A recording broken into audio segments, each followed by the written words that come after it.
আপনারা সরাসরি তার মানে বলছেন যে জেহাদিরা এভাবে আক্রমণ করছে, এবং আমি স্তম্ভিত হয়ে যাচ্ছি। বাংলাতে জেহাদিরা বা দুষ্কৃতীরা এত সহজে হিন্দু সাধুদেরকে আক্রমণ করতে পারে, মানে এটা নর্মাল কি করে হতে পারে যে একজন সাধু, তাকে গেরুয়া বসনধারী, তাকে এভাবে মারা হচ্ছে, তাকে এভাবে পেটানো হচ্ছে, তাকে কুৎসিত আক্রমণ করা হচ্ছে। এই বাংলাই তো ভারত সেবাশ্রম সংঘের বাংলা, এই বাংলাই তো প্রণবানন্দজির বাংলা, এই বাংলাই তো স্বামী বিবেকানন্দের বাংলা। এই বাংলাতে যদি সাধুরা নিরাপদ না থাকে, কারা নিরাপদ? আজকে বাংলা এবং বাঙালির যে সভ্যতা সংস্কৃতি, এখানে রামকৃষ্ণ মিশনের প্রতিষ্ঠাতা বাঙালি, ভারত সেবাশ্রম সংঘের প্রতিষ্ঠাতা বাঙালি, ইসকনের প্রতিষ্ঠাতা বাঙালি, শিক্ষা দীক্ষা শিল্পে সাহিত্যে সর্বশ্রেষ্ঠ আসন বাঙালি। বাঙালি কখনো মাথার মতো করেনি কারো কাছে। আজকে নানা রকম কারণবশত বাঙালির আজকে দুর্দশা। একজন সাধু, একজন সন্ন্যাসীর কাছে তার জটা, সেই জটা অত্যন্ত পবিত্র একটা জিনিস। তার শিখা, তার জটা কেটে দেওয়ার অভিযোগ করছেন হিরণ্ময় মহারাজের যারা শিষ্যরা রয়েছেন তারা। এটা তো ভয়ঙ্কর।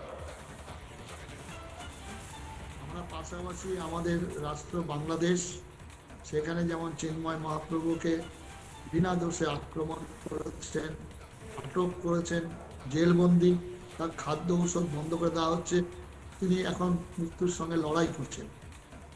আজকেও পশ্চিমবঙ্গে আমাদের হিরণ্ময় মহারাজ যেভাবে আমাদের হিন্দু সমাজকে একত্রিত করার জন্য, হিন্দু সমাজের কথা বলার জন্য, হিন্দু ধর্মের মহত্ব বৈশিষ্ট্য বলার জন্য তার এই অপরাধ, সেই অপরাধে দুষ্কৃতে তারা আক্রমণ করেছে।